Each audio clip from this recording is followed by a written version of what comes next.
Hi, everybody. Welcome to today's webinar. So excited to have you all here. Thanks again for being here. And I'm going to turn it over to Lisa in just a second, but feel free to drop questions in either the chat box, and you can set it to everyone or hosts and panelists. If you want just Lisa and I to see it, you can also drop questions in the Q&A section, and we'll try to get to questions there.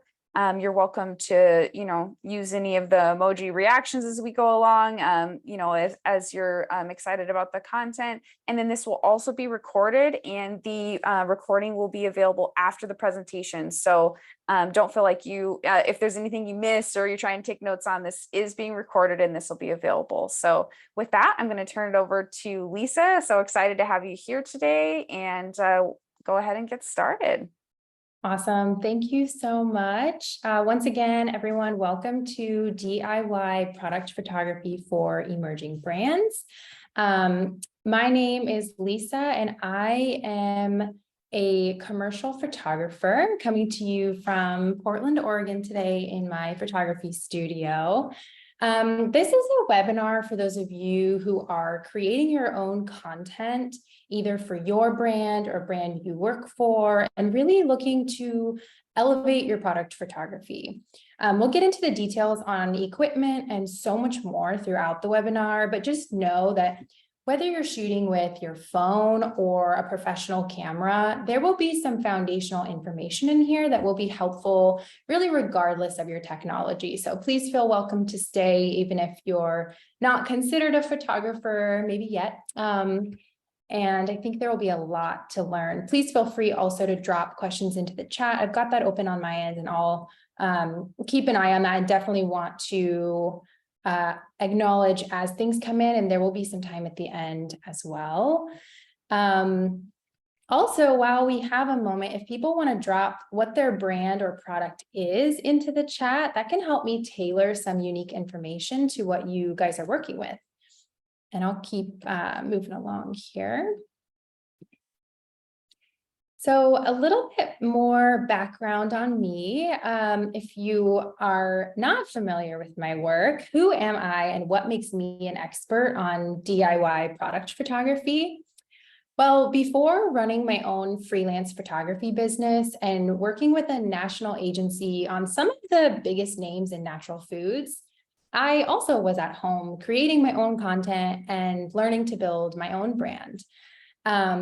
I now work as a commercial photographer for CPG brands, hospitality groups, and national publications to create ownable branded content for a variety of sales and marketing platforms. So social media, PR, sell sheets, trade show banners, truck wraps, and billboards, you name it.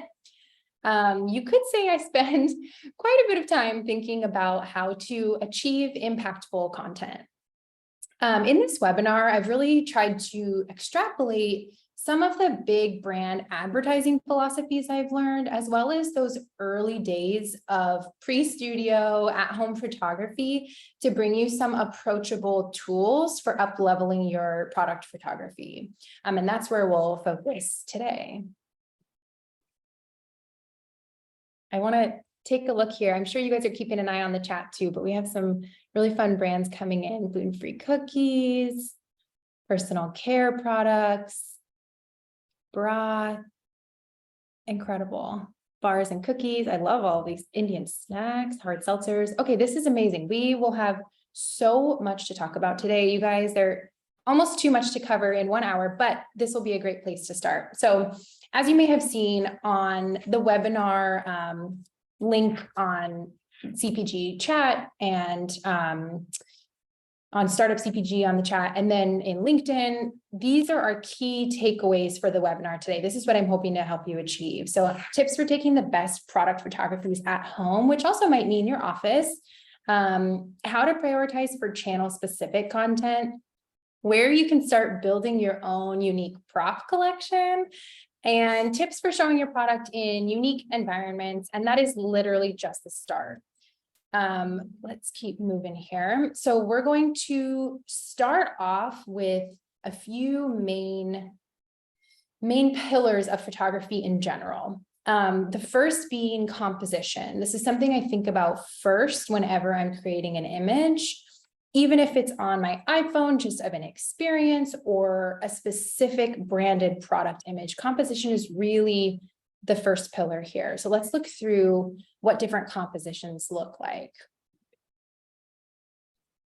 So this is your pretty straightforward e-commerce product photo, right? It's very clinical, it's neutral, it's geometric. We've got straight lines. You can see the product in detail. These are going to be very, very useful for your website hero page for the product. It may not be your website homepage, right? This isn't quite as branded as it is very, very specific and clinical. You might want to put this on sell sheets, especially helpful for your retail partners, your online at Target, etc. These you want to shoot always, almost always the requirements are on white. You could do that as simply as using 2 white poster boards at home and shooting next to some natural light.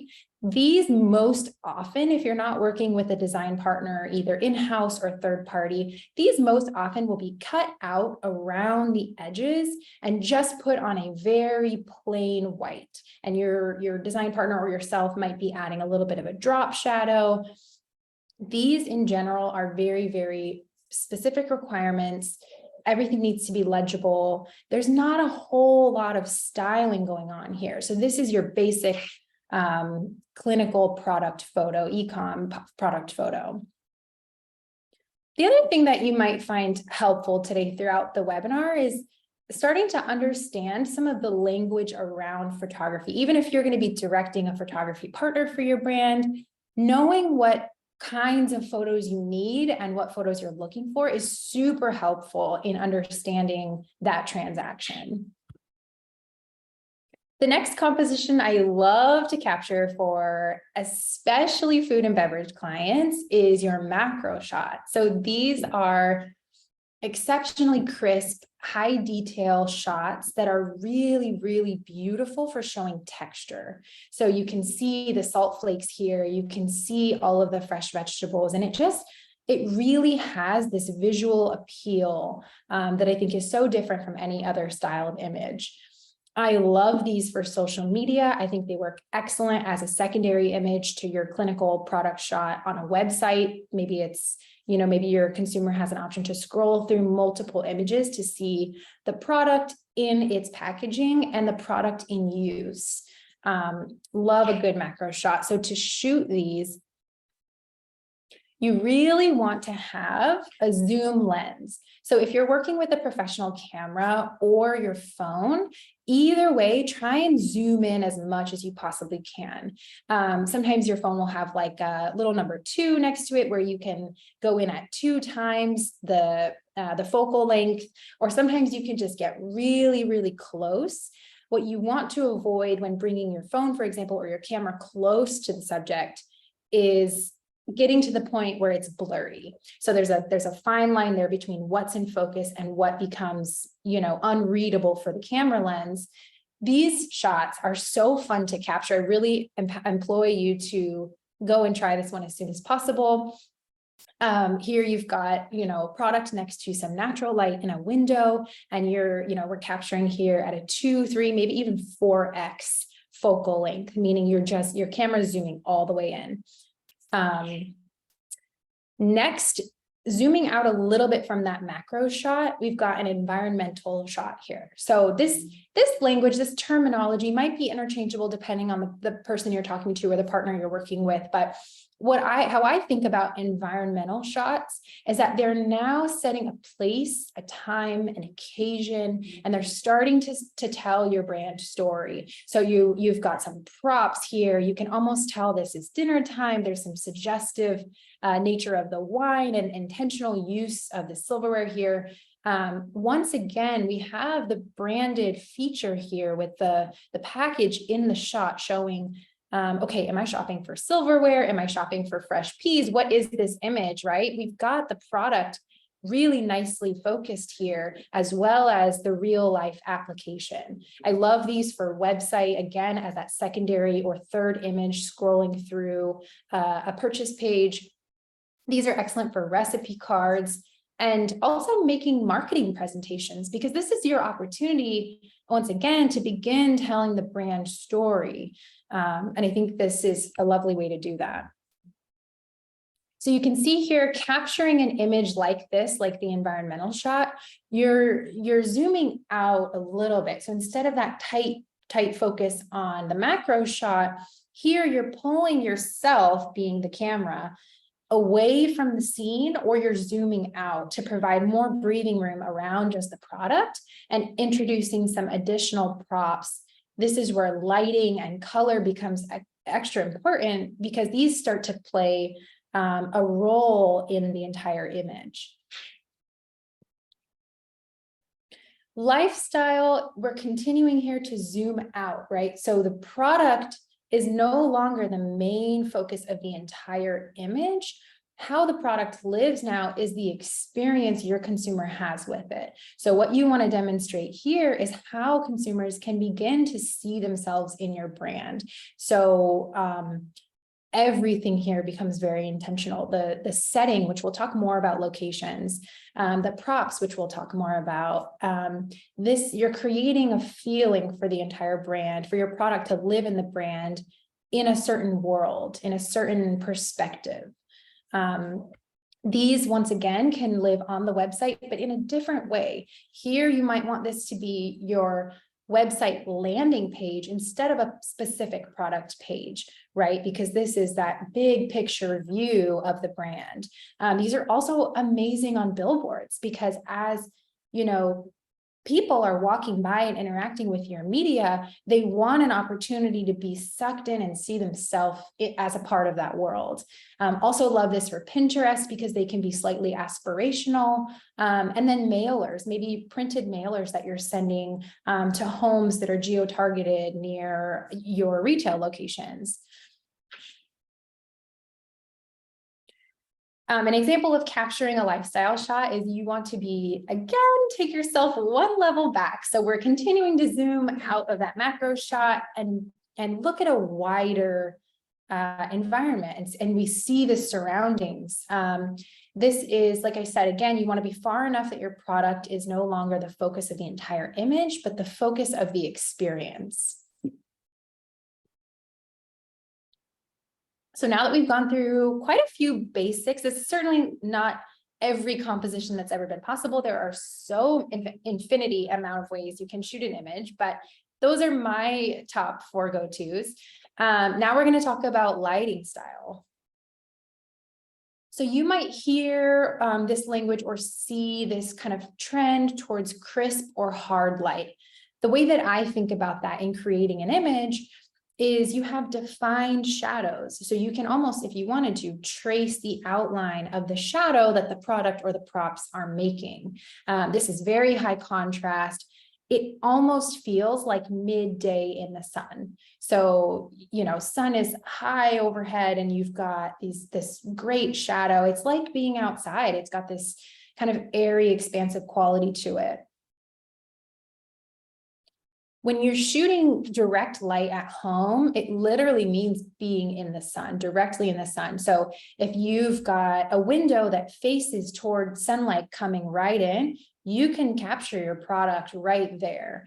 You will notice there's a little bit, there might be brighter highlights and darker shadows. And with some retouching, some editing on the other end of that, you can create a little bit more balance, but these are a little bit more harsh to capture in the raw format. No diffusion on these. So we'll talk about what diffusion looks like in the next slide. But these are just, like I said, right there, you find a patch of sunlight in your home or in your office, or even go outside and capture your product right there. So on the contrast of that hard light is we're going to look at what soft diffused light looks like. So if you wanted to try and trace the outline of these shadows, it's a little bit more ambiguous. You don't have them playing as much of a compositional role as they are just there in more of a natural way. So this, to me, I always think of these smooth, even diffused light images as kind of an easy morning. You've got, you can create more energy with the way you style your props and your subject, but here the lighting is not playing that big energy role as it was in the previous image.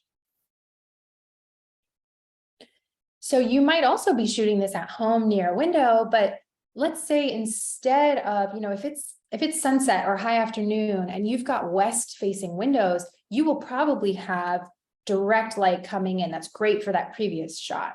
Now what you want to do is, if you have the ability, take your set over to a window that's maybe facing south now or north, or not directly into the sun, but you've still got the bright light of day coming in, but it's not undiffused anymore. You have either a change of direction, or if that's not possible and you don't have a change of direction, you can hang up something sheer like there are actual diffusers that you can buy on Amazon or from your favorite photography shop.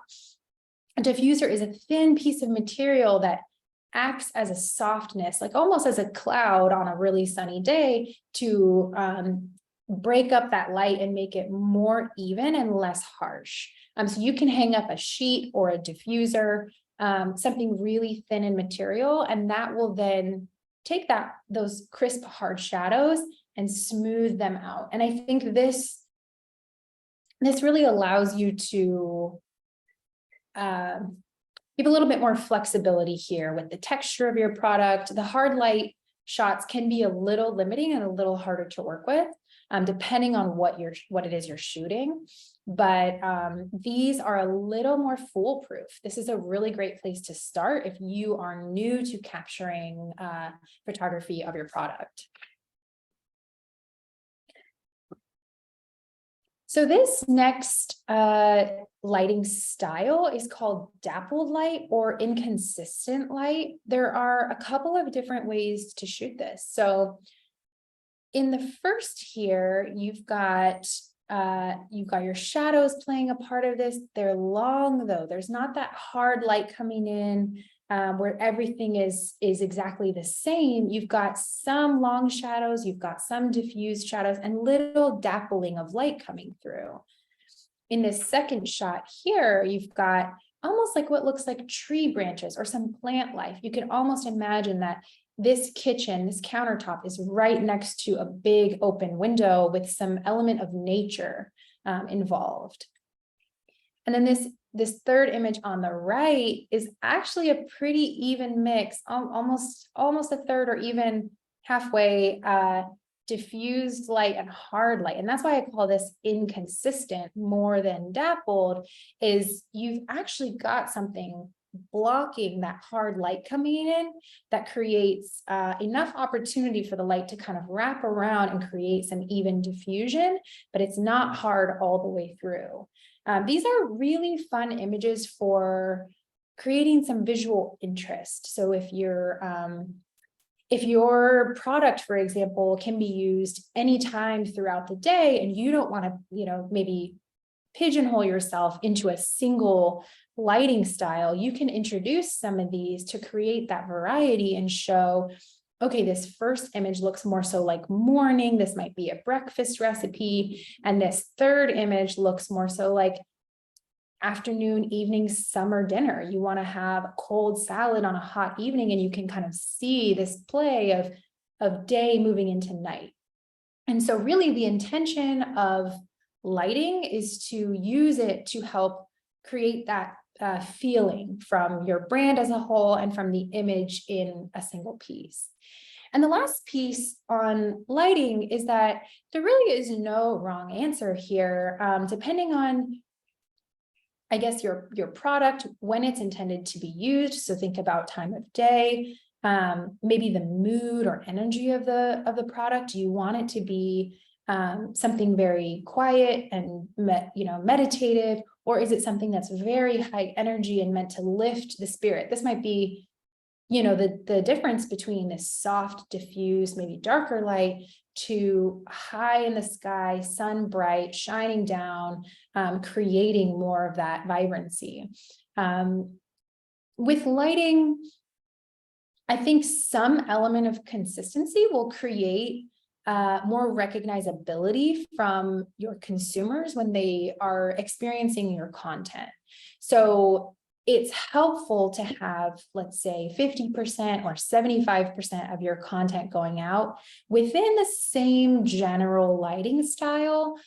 That way they can begin to see that the changing factors are your product in different settings and in different environments versus your product in completely different worlds that can start to feel disconnected and like not very cohesive. So I always try to encourage brands to really define what that style is for them individually, and then stick to it as much as possible, but not meant for it to be limiting where you can't photograph anything else. So that's just food for thought on your content style. There are so many ways to capture dappled light. One fun tool is called a Cucaloris, which you can see here in the Google search bar. You know, like as I mentioned before, you can actually use a window with some, you know, if you've got like trees and the sunlight is kind of shining through, different speckles coming through that tree, you may not need any tools to be able to capture that.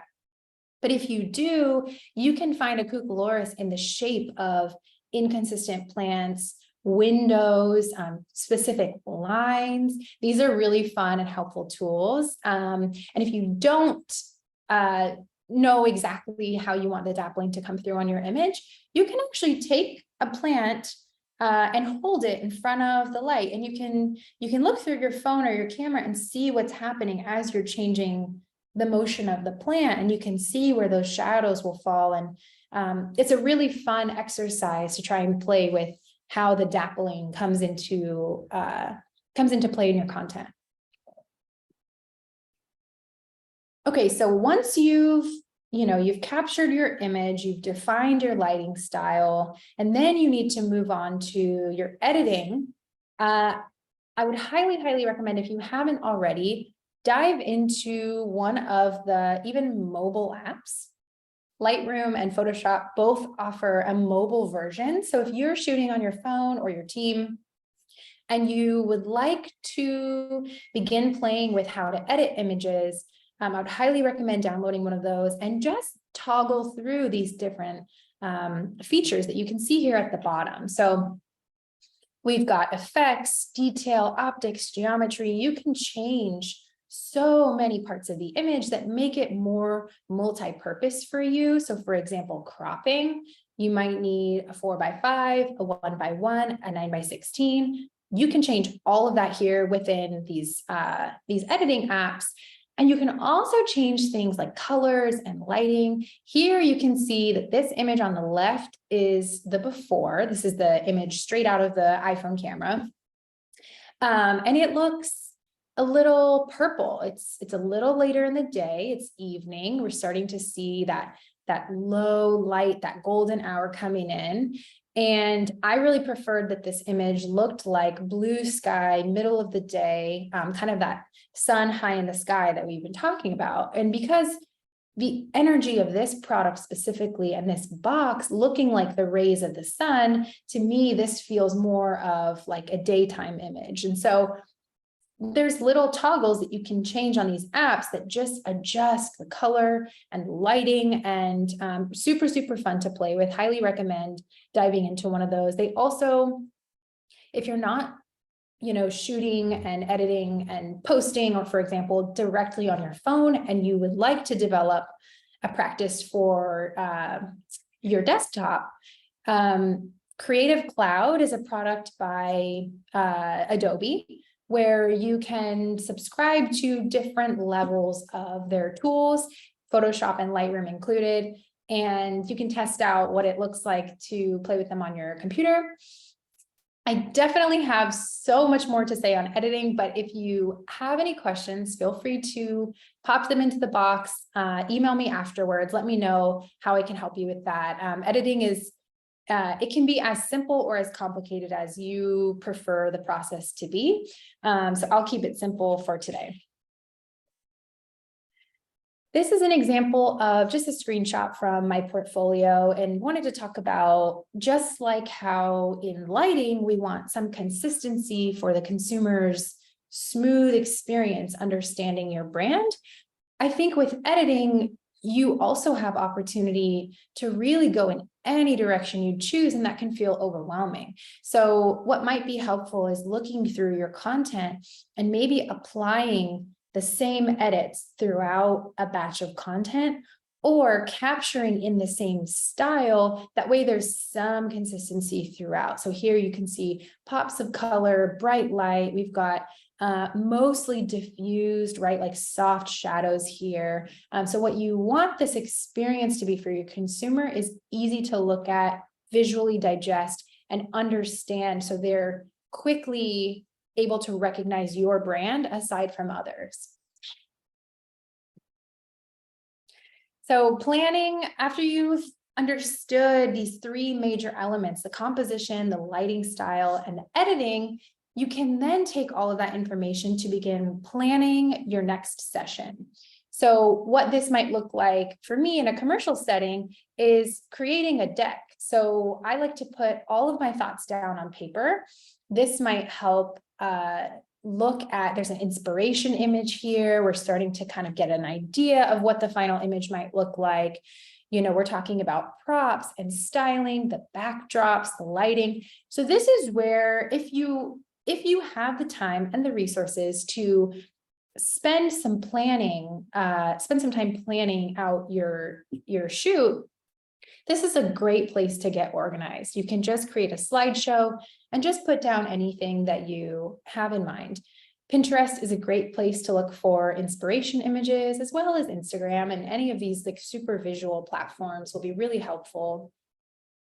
And I've got a before and after here, so you can see where our final image landed. So this, you know, this inspiration of a garden party really threw us in this direction of you know, what props might be, what the surface might be, and the background. And we've created quite a few versions of this image using blue sky in the back and adding text overlays. I mean, you really, if you are able to capture images in a way that gives them life beyond a single post, right? So for example, this is a very cropped version of the image. We actually photographed this vertically. And what that allowed us to do is have lots of negative space up here to turn this into a flyer, a poster, an email, a mailer for home. This single image had so much life beyond just a single post. And so while you're planning, you want to keep in mind, you know, what campaigns are coming up that I can repurpose this image for? What's seasonal that's coming up that might help play into the brand or the product launch or the flavor that we are promoting. So planning, you know, it feels like a luxury when you don't have a ton of time, or really if you don't do the content full time and this isn't your main focus, it can feel like a huge investment in luxury to be able to spend time planning. But I highly recommend at least getting your thoughts down on paper. You will go into capturing your images in a much more confident way. This is another example of a slide from a deck that we put together for a photo shoot. So we loved this like easy breezy light from the inspiration image. We have our wardrobe picked out here, our color scheme matching the product. And, you know, once again, just creating a clear, achievable goal for when we go to capture this image. And these were our final two shots from that image. So we've got, you know, the wardrobe is exactly what we picked out. The light is feeling airy. It's feeling exactly what we wanted it to feel. The texture of the product is coming through so well. So once again, I think planning is a huge tool for success. So in wanting to capture your product in unique environments, I've got a couple of tools here. So if you don't want to shoot at home, don't want to shoot in your office, you may want to take take yourself and your product out to a unique environment to help feel inspired, to help again define what the brand experience is that you want your consumers to have. So I love using Peerspace. This is a rental site, a little bit different from Airbnb, where you're not looking for an overnight accommodation. You're looking for an hourly rate during the day, during work hours, to be able to go and utilize a space. So this is a picture of a home that I rented for a shoot in 2 weeks, and for a Japanese tea brand, and they loved the design features of this home. It feels exactly like their consumer. It feels on brand. There's this premium aesthetic to it.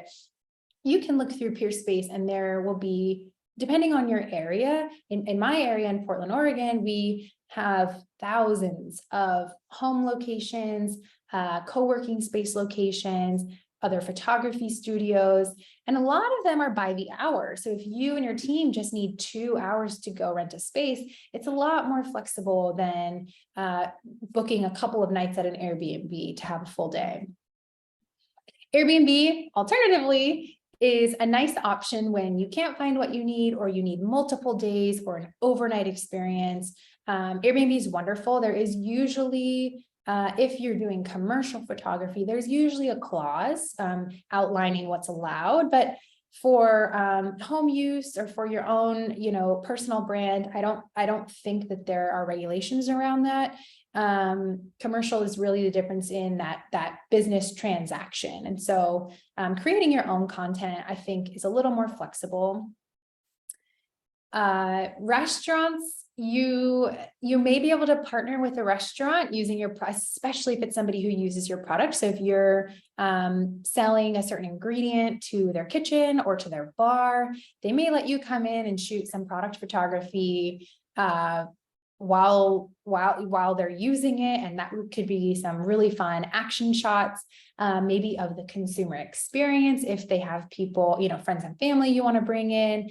So really utilize your network and your partners to create really beautiful alternative locations to what you might have available to you in your immediate surroundings. Parks as well. I've photographed in parks for my own content and also for brands. And you just have to look through the requirements of the specific park. Sometimes there's a permit you can buy and they'll dedicate space to you and you can have it reserved, which is really lovely if you have a big team and a lot going on. Otherwise, if it's just yourself or one other team member, definitely utilize your local parks. There are some really great opportunities to, again, you can test out the lighting styles at different times of day, and see what's working really well for you. With locations, I always say, ask your community. There are so many people who are creating content, who are building brands, and they may have used a really awesome space or a really awesome service. There's a new pool rental service, for example. So you can go and rent pools for the day or for a couple of hours, right? This is something I found out from a friend. So always reach out to your community, see what other people are using and loving and having success with, and, avoid replication identically, but utilize your network. And then I would say the same for prop sourcing. Ask your community if you see something in a photo that you love, even if it's somebody you don't know. Let's say it's a photographer you follow on Instagram or another brand you follow. It doesn't hurt to reach out and say, oh, I love your ceramics. Where did you get this? I don't see anyone tagged. I'm never shy to ask questions. I've loved utilizing my community over the years, and I would strongly urge you to do the same. But a couple of tips from my own community and my own experience here. Absolutely love vintage stores. You find things that are so unique, especially if your brand is looking for uniqueness or a certain era or a certain time that you want to call back in. Vintage stores are just excellent. A little more hit or miss, but a very fun experience if you have the time to indulge. Handmade ceramics are so wonderful. They photograph so beautifully. I always recommend getting a matte finish when you can versus a high gloss finish, because gloss of any kind on dishware, on glassware, very, very reflective. And it can become distracting in your photos to have, big beams of light or very reflective materials. And there are some really more complicated photography tools for reducing glare, but for the home consumer, for somebody who is creating content on their own, I would say just look for matte finish. A lot of times with handmade ceramics companies, you may also find that they're willing to do custom orders. And so if you have a specific color for your brand or a specific color scheme for a product you're launching, and you really want to find unique props that fit right within your color scheme, Handmade Ceramics, make friends with a ceramicist who is willing to do a small order for a custom color.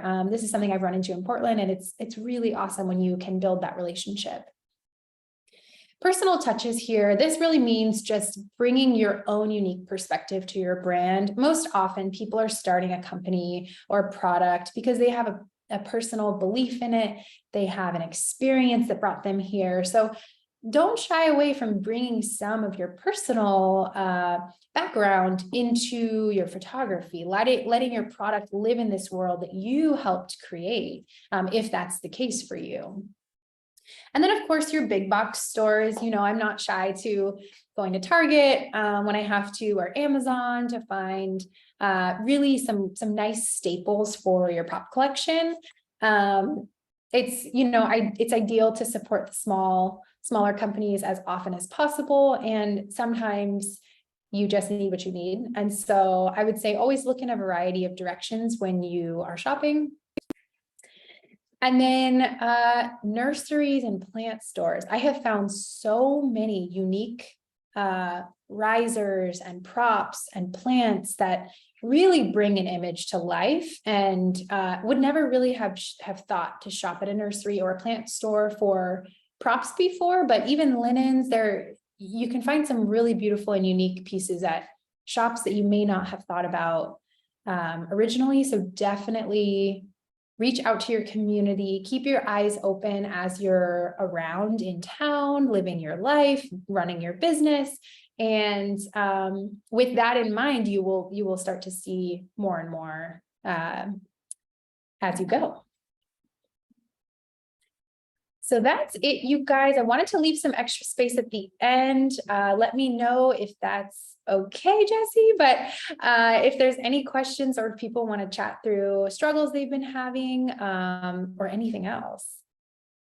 Yeah, awesome. No, this is great. And we do have one question already, which is great. I think we didn't cover it, of with packaging, how do you handle the reflective surfaces with the natural light, which I know I have run into when trying to take photos, the fun reflection on shiny packaging.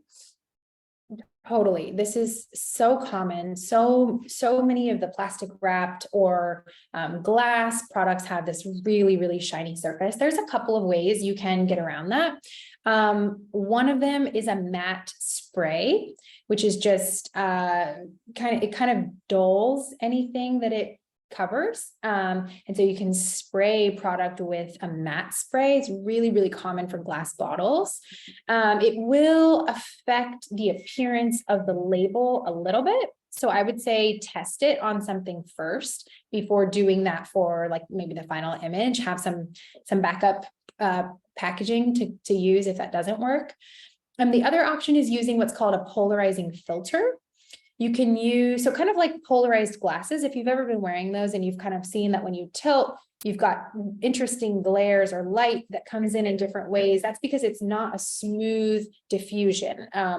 So you can buy a sheet of a polarizing sheet, and you can actually hold it in front of either your camera or your phone lens, and you can move it around, twist it, try it at different angles, and it may help with that glare, kind of help adjust the way the light is coming in and hitting your camera. So a polarizing sheet is really helpful. And they also have polarizing lens caps that if you are using a professional camera or a digital camera of any kind, you can screw a little polarizer instead of holding the sheet, you can screw it onto your lens and that will have the same effect. And there's a twisting mechanism where you'll want to twist it as you're looking through the camera to see when that glare goes away. And then finally, without utilizing any extra tools, just adjusting the placement of the product and your camera in relation to the light. So you might just need to twist the set over a little bit or change the angle of the camera. Glare you can usually get around in real time, and if not, Photoshop. So 3 tools, 3 possibilities for getting around really tricky glares. Great. And is the matte spray, is that something just like at a craft store or Yeah. on Amazon that you buy? Exactly. Either one. I've bought them at both.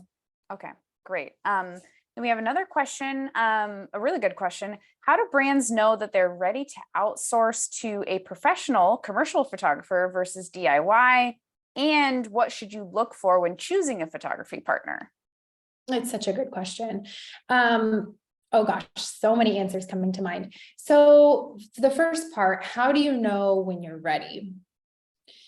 Typically brands who have recently received some kind of funding. So if you have gone through a Series A fundraising round and you've now got some money, some budget to put toward marketing in a bigger way than before, really showing up with premium assets for things like retail partners, especially for if you're going to start doing in-home mailers, anything that's really high volume. So your PR outreach that's going to go on national, online or print publications, anything that really is taking your brand to the next level in terms of reach and volume, I would always say that's a time to start to invest in a content library. So the way that, when clients approach me who want to work on either a quarterly or like a semi-annual basis, what we try and do is get them a content library that can help fit all of their needs and goals for the upcoming period of time. So whether that's a quarter, a year, 6 months, or a product launch, create a really dynamic library that they can then pull from for all these different uses. So they might say, great, we just onboarded a PR partner. We need a folder for them to be able to pull from while they're pitching. Anything like that, I would say is a good time to have a photography partner, but commercial photography isn't super cheap. So I would say if you're in a place where there are other places to, you don't have the extra budget to put towards it, it can be tricky to find a really solid photography partner. And then knowing how to find a really good fit with your partner. I would interview a few people. I would try and get on the phone with a couple of photographers who you've vetted their work. You like their portfolio. You've seen some of their work. You know what they're capable of. I would have a conversation with them and see, do we think we're a good working match? Because really you want this to be a solid and supportive working relationship for your brand. It shouldn't be difficult. I've heard of experiences where it doesn't feel like you can be as collaborative or as involved as you would like to be. And find out how this person works and how they've worked with clients in the past. And also, lastly, as I've been saying throughout this whole time, is ask your community. If you can get a good reference, if you need somebody locally to you, ask other brands in your local community. If you are okay with working with someone virtually, which I would say 75% of my clients are around the country. And so there's a really awesome opportunity to work through Zoom and have people involved day of, so they're able to see the shots coming through the camera. They're able to have real-time feedback and make changes. Then somebody who's had that experience, had a good experience, may be able to tell you, oh, definitely work with this person, or here was my experience. So reach out to your community for sure. Great. Yeah, that's awesome. Another question from Juliana is, it seems a lot of companies are taking similar looking photos and filters. Is there any tips on how to stand out when everyone is following similar best practices? Yeah, you'll see. So I think best practices is kind of like one component, and then requirements or guidelines is another component. So with these really clinical images that we talked about earlier, the product photography, these sometimes have very, very strict requirements from the retail partner. But with things that are more styled, right? You getting a little bit more of a bigger perspective here. This is your chance. This is your opportunity to be as unique as you would like to be. So whether it's you or your in-house team creating photography or your photography partner, and you're looking to step outside of the norm and do something a little bit more impactful, I would have that conversation with your creative thought partners and see what comes to mind. Do some digging on Pinterest or Instagram, find what it is that you're liking, and then figure out what elements of that image you like. So is it bold pops of color? Is it really eclectic use of props? You know, is it the lighting style? So being able to communicate and identify what it is about certain images you're liking or not liking. So let's say you take 10 photos and say, this is what every brand looks like to me. How do I not do that? I think is also really helpful. So what you'll see a lot of times with companies like Suna who do I think they're meant to be more affordable, streamlined product photography, is you see a lot of this like color on color, where it's, you know, essentially just a vinyl surface. You can get custom color printed vinyl surfaces, or you can get poster boards in any color. I think, you know, having the color on color has become a huge trend over the last few years with that hard shadow. And it's pretty simple to capture. So for those of you looking like that's what you want to do, you can absolutely do those at home next to a window with direct light and, you know, colored backdrops, which I'm happy to share resources for those, links to those.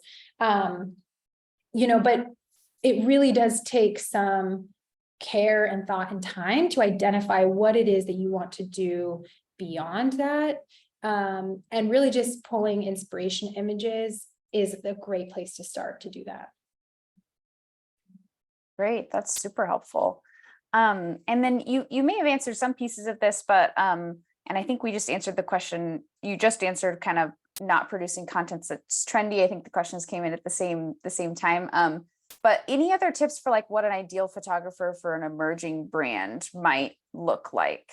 Yeah, absolutely. So I work with a few emerging brands, and I have some experience of what I think that they're typically looking for and what makes a successful relationship. I think somebody who's willing to work with you on your budget. So sometimes the first question that I'll ask is, what are you looking to spend on your photography, either for the year or for this project?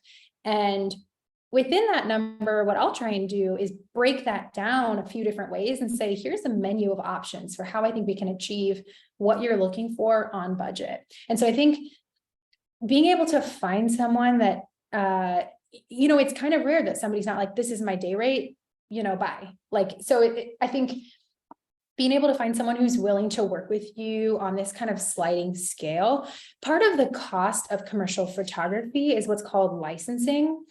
And that's essentially, it's transferring a temporary ownership of the image to the brand. So you're basically saying, I own and create this content. I'm licensing it to you for use for X amount of time and for X amount of volume. And so an emerging brand of a smaller size isn't going to have the same volume of use as like a national, you know, household name brand. So a photographer should be willing to recognize that the licensing component for that emerging brand should come at a lower cost than it would for like, you know, a massive brand, because the volume of use in that content is so different. And so I think really just finding someone who is willing to work with you on your budget, who's willing to understand where you're coming from and what you need. And I think all of that is discovered in that first introductory call, where you can be really clear and let them know what your limitations are and what your goals are. Because, for example, I started working with Honey Mamas 3 years ago and have been doing their photography ever since. And the growth and expansion of their company, we've grown together. So I was able to meet them where they were at that point in time, and also encourage a long-term relationship by understanding where they were and what the potential was to come. And so I think, your photography partner, hopefully they'll recognize that building that relationship is so valuable and so fun and supportive that the smaller projects in the beginning may turn into bigger projects. And if not, in some, like I said, some people are pretty strict about their day rate and don't have a lot of wiggle room to change that. And so just finding someone who has quality work and is willing to be a little bit more flexible. Great. Yeah. Thank you. And then another question, do you have a specific camera that you recommend? And then what are your thoughts on using a phone camera? And the next question kind of builds on that of are there good places to learn about using the best features on like an iPhone camera? Yeah. Okay. Yes. So the iPhone camera is, it's pretty good. I think it's pretty good. There are better phone cameras on the market. I think like the Google phone and the Samsung phone probably have better camera capabilities. If you really wanted to, you could have a phone that is just your picture taker, and then you could have your primary, like phone number phone. But I use an iPhone all the time, not for my commercial use, but for my personal use. And I think they work just fine. You can definitely look up like iPhone photography tutorials on YouTube. There's a ton of information, really helpful visual information on YouTube. I would say, the main thing when it comes to iPhone photography is your lighting. So if you're in an environment with great light, you will get a nice image if you're able to get it in focus and, position the camera right. But in dark light or in indoor, like overhead light, you would want to turn off any overhead lights because they can become yellow. They can create weird spots of light, and really just rely on the natural light that you have coming in. So that right there will elevate your iPhone photography just in itself. And then I would say, if you're going to shoot your product on your phone, take out your phone and move it all around your product. And, you might want to change the angle. You might want to look through the camera while you're doing this and come closer and farther away. And you will see in real time, you have real-time feedback looking at the screen, what is changing about that movement. And so you might feel like, oh, this angle right here, that's it. Visually, my brain is telling me yes. And so I would just say, open the camera app and start playing with it. And professional camera recommendations. I've used Canon for the last 10 years, previously Nikon. I think that they're pretty similar in their capability, but different in their little functions. So you just want to try one or try both and figure out what feels like a natural flow for you. I use the Canon R5, which is a mirrorless camera. I use the prime lenses from Canon, which are all the professional quality. And I think it's a huge investment that's probably unnecessary if you don't see yourself doing photography long-term, either as a hobby or as a profession. There are so many mirrorless cameras now that are light and portable, and they're not the big, heavy professional cameras. Again, I would go to YouTube and look for recommendations and side-by-side comparisons for what's in your price point. I think that's a great place to start. And then there was a third component of that question. Did I answer all of the parts? Yeah, no, I think, you got all the parts. Yeah, that's super great. And we have a new question pop up. Any tips for shots with hands for those who can't afford a hand model?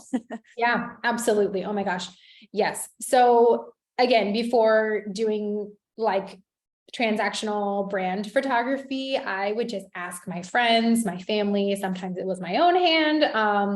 And I think, you can find hand models at a pretty reasonable rate. If you are willing to ask your community, like, you might have a family friend or someone who's a little farther out than someone who you'd want to ask for a favor. You can say, hey, I have X budget. Would you be willing to come hang out for 3 or 4 hours and just be a hand model? Like, you don't have to go through an agency, or a big talent, talent agency. I think that reaching out to your community and offering to pay someone for their time, even if it's just a little, like an hourly rate.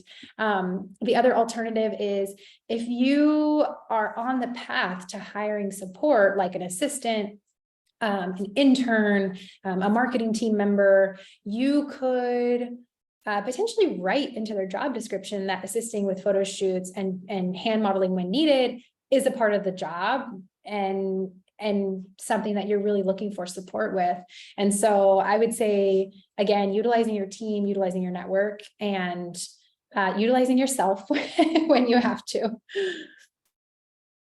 Great. And any tips on how to like make also just like, with hands, like to make it less awkward, or like yeah, just like, I know that, we've seen from AI that AI doesn't even know how to handle handle hands. So I'm curious if you have tips on like how to just make it less awkward or not make a hand the center of the photo. Yeah. So on camera, you'll notice that products always become bigger than they even seem in real life. And so positioning the hand like behind the product is always a nice way to hide how big a hand is in comparison. Tilting it so your hand is holding the product more forward also provides like less just like kind of visual hand.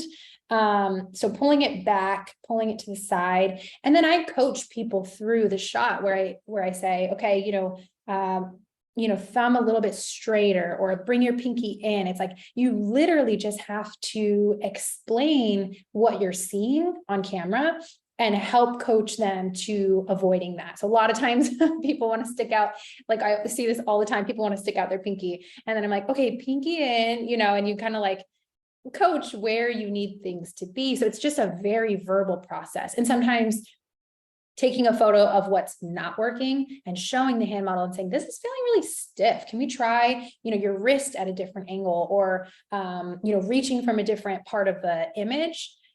It's a little bit of a process, but it's really helpful to have them see it on camera. Great. Awesome. Well, I think we're at our time. So this has been so great. Thank you so much, Lisa. Thanks. And thank you everyone for joining.